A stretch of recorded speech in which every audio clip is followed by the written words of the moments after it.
Kia ora koutou, and welcome to this video, which I focus on how to use large language models like ChatGPT to evaluate your assessment. So with the advent of generative AI, it's becoming increasingly important to evaluate how easy your assessment can be to be undertaken using AI. So by evaluating how easy AI can solve your assessment questions or undertake the assessment, we can redevelop our take-home assessments to prioritize the human skill, not the AI. So in this video, I'll demonstrate how to evaluate our assessments using generative AI, and then highlight some of the ways that we can adapt our assessments in light of this evaluation. In this video, I'm going to use a couple of examples. And the first example actually comes from a course that I used to teach, an undergraduate UX course. In this example, I'm using a fairly simple assessment question, which was actually taken from an old UX test that I used to have.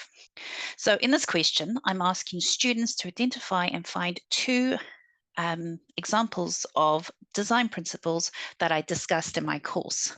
I'm asking them to draw these examples from TradeMe in this first example. So I'm just going to simply copy and paste. In this example, I'm going to actually show you how Copilot works alongside ChatGPT. Sorry, just get rid of all that. Do that again. Just to show you the difference, but I'll be focusing on ChatGPT in particular. So here is my answer. So it's saying that an example of a perceived affordance is the Buy Now button, and it talks about how what it means and how effective it is. And for consistency, it talks about the navigation menu, and it does the same thing. Copilot, on the other hand, talks about the Buy Now button, and for consistency, it looks at the layout and design. So fairly similar examples in these two outputs. So, but what's really telling me is that it's doing a pretty fair job with that question, and that, in fact, this question is probably not the most effective for an assessment where students can actually just use a ChatGPT or Copilot or something similar to just answer. So what I need to do now is think about how do I adapt this question where it's not going to be so simple for an AI to simply answer.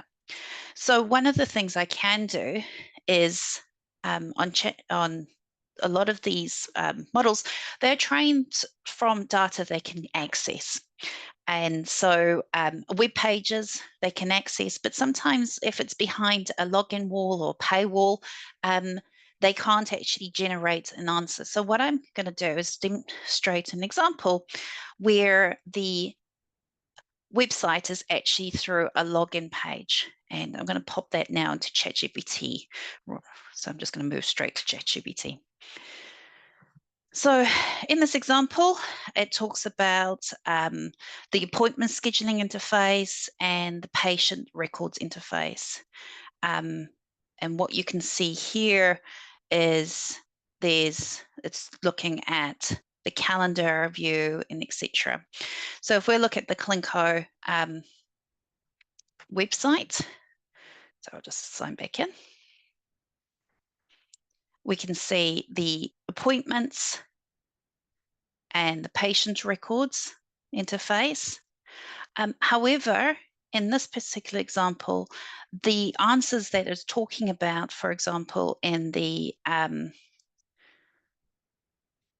appointments, the answers is very vague because it actually hasn't seen the website.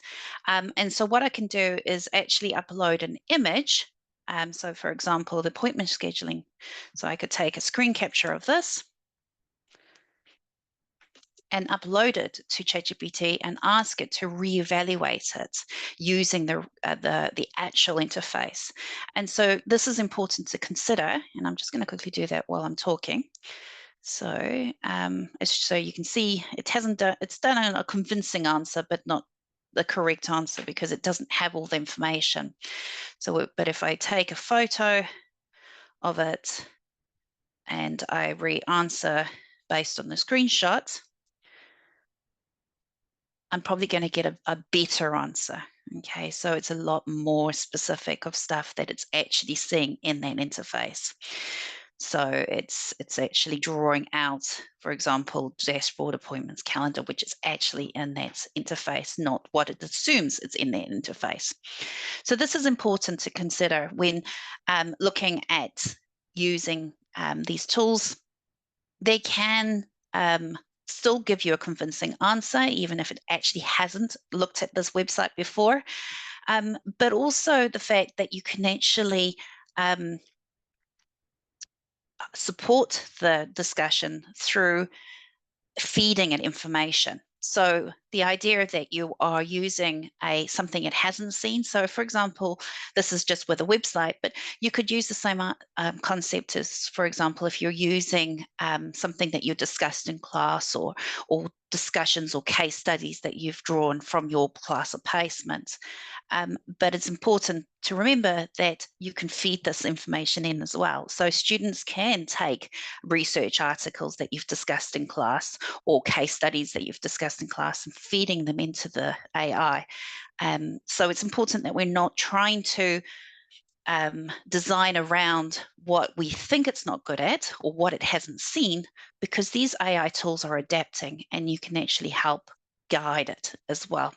So it's not a great solution, really. So rather what I would be doing is redesigning the assessment. And in fact, this is what I do for the actual assessment for this course. The question that you saw there was in a controlled assessment test. But what I do in the assessment is more apply understanding, not asking them for examples, but where they actually need to develop a prototype, applying their understanding of design principles in there. So while ChatGPT could help them with this assessment, it's really going to be only to help them with ideas and not actually do the assessment in its entirety. So breaking it into putting this into a more complex assessment makes it a lot harder for students to just simply outsource some of this easier stuff to AI. So in the next example, I'm using ChatGPT on a postgraduate example. So this is actually coming from a course that I teach, looking at effective practices in digital learning. In this old assessment, I got students to develop an annotated bibliography. So this is helping them scaffold into their next assessment where they need to develop a teaching initiative. And in the second assessment, they actually use the outcome of this bibliography to help them design this teaching assessment.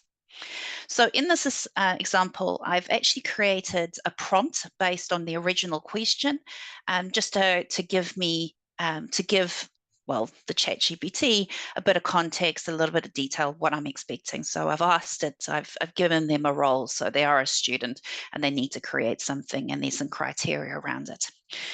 So what I'm going to do is I'm just pop this again into ChatGPT, and we'll have a look at what it comes out with. So here we go. So what it's done, it's giving me some a couple of articles, because that's what I've asked it to do. The original assignment asked them to do more. I'm just going to quickly check these references. So easiest way is I'm just going to go into Google Scholar. Well, looks like that one might not be a real answer. Let's try this one. So this one looks like a real article, but the first one, I'll have to look into it a little bit more, but it looks like this one is probably a false reference. So the thing, as I've explained in other videos that I've recorded, ChatGPT and other large language models will falsify references. And that's not to say that all generative AI tools will do this, but a lot of them are not great. They're not trained into giving real research articles. So there are other tools that will do this, but this is something to be quite aware of. But if I was just looking at the real article one, I don't know the study, I haven't looked at it before, but based on what's coming out, it's okay. It looks fairly superficial. If I didn't know this was straight from an AI bot, I'd probably give it a good C. It looks like. Okay, but what's actually highlighted to me is that maybe the annotated bibliography is not a great assessment for this course, and probably needs some adaptation now that generative AI can, to a certain degree, do a fair job on this. So looking at, just jumping back into my slides, there are alternative approaches that I can take to adapt this original assessment to make it more applicable in this era of AI. So there are a few things I can do. And one of the first things I'm going to talk about is the first, which is a conditional immediate engagement. So the first thing I could do with this assessment is that I could take what comes out of ChatGPT or other tools as the starting point for my assessment. And so what students need to do is use the AI tool to create this annotated bibliography, and then they become the educator in the space where they're marking it. So they could take my original marking schedule and evaluate it, but not just evaluate it, so critique it in more depth and possibly to further extend the original output. So what they're trying to do here is actually come up with an AI artifact and then develop it further. But part of the process is that the assessment requires them to have that artifact. So that's one example which is more of a conditional medium engagement, because the idea is that you start with an artifact, but then you further develop it. Alternatively, and generally what I have now done with this assessment is I've encouraged students to weave AI through the process. So while the bibliography could be a first step that the student does, or even getting the AI to create a literature review, but what I'm asking them to is to go further into this assessment. And so this bibliography or the work from the AI can support them throughout the process. And in fact, creating a literature review or a proposal for that teaching initiative. So rather than just a straight annotated bibliography, I'm asking them to go further. So what I'm effectively doing is moving deeper into the process, but leveraging AI to support this. So if they have used AI to create the bibliography or even the literature review, the output would not be marked component, but rather that the way they are scaffolding this, the support that they're getting from AI into their assessment. So in this context, I would be placing more expectations around that review. I'd also be putting a lot of conditions around this process, and making sure that it becomes harder for them to just simply use ChatGPT or other to create the work for them. So part of the process is reevaluating also my rubric.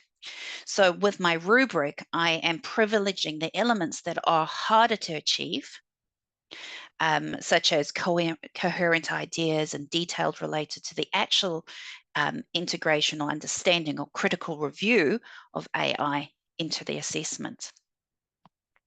So what I'm trying to do is they would have to acknowledge the use of AI in this process, but also part of it is that they are integrating.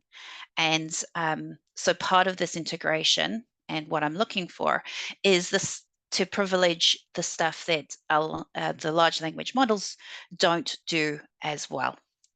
So I'm adjusting the assessments, not only for them to be transparent about how they've used AI, but also thinking about what AI doesn't do as well. So they are starting to think about what is coming out. Also part of the process, and what I do now in this course, is that I'm getting students to also demonstrate their understanding through a closed process or a more controlled assessment process. So to further develop this assessment, students actually present the findings of their work to a group of students, and they host discussions in their group. So while they could use AI to support the development of this presentation, they can't rely on it for the AI component. Sorry, the Q&A component, sorry. The Q&A session requires students to understand what they're presenting, something that is evidenced through that Q&A process. So in this case, students actually run these sessions and engage in what I call a mini symposium. And they're required to be attendees, ask the questions, and even peer mark the process and mark each other. So this has many benefits, but also includes a richer learning experience for students because they're actually exposing themselves to what other people are doing in this course. So through this quick demo, I've just provided some examples of it to illustrate how I use AI to evaluate my assessments, in particular the things that I've done to redevelop my assessments. But obviously, the way that I have done this might be quite different from what you might do in your own context. But it does highlight how we can use ChatGPT or other tools to help support your redevelopment process and rethinking about assessments. Before I wrap up this video, just some things to think about when you're doing this. It's important to realize that different prompts give different responses. So you might need to rewrite your prompts in different ways to give you the answers that you require. So for example, you might include some of the marking criteria or the gut judgments responses to guide the AI in the output. You might also need to break it down a little bit more. So especially if your assessment's quite big, you might just put in little bits and pieces of the assessment to see how well it does in different parts. You also need to consider that with AI, it's generally a dialogue that you're having. So for example, in that original outputs that I had of the annotated bibliography, I could have actually engaged with the AI and talked a little bit to guide a more deeper understanding about the real article for that. But it's important to remember that you can actually engage with it, and so students that are better at engaging with AI will get better responses. So it's important that when you are evaluating your own assessments, that you have a bit of a play before you make any final decisions on how well the assessment works. Lastly, it's also important to realize that AI tools are rapidly evolving. And ChatGPT and Copilot are just one example or two examples of a generative AI. And there are many others that have different and sometimes more impressive abilities, especially when it comes to, for example, literature reviews. So it's important to realize that the approach of testing this is not to AI proof your assessment. So for example, like I just illustrated with that screenshot, is that it's not to proof or be ahead of the AI tools. Rather, the point of testing your assessment is to help you understand what is easily achievable with AI, and then using this as a baseline where you can focus on what is adding value to your students. And that's what I've tried to do in my rubric, is saying, okay, this is the type of stuff I can get fairly easily out of it, but what am I expecting students to do with this output? So hopefully this has been helpful. If you would like to get in contact me, you can find details in the YouTube video. And thank you.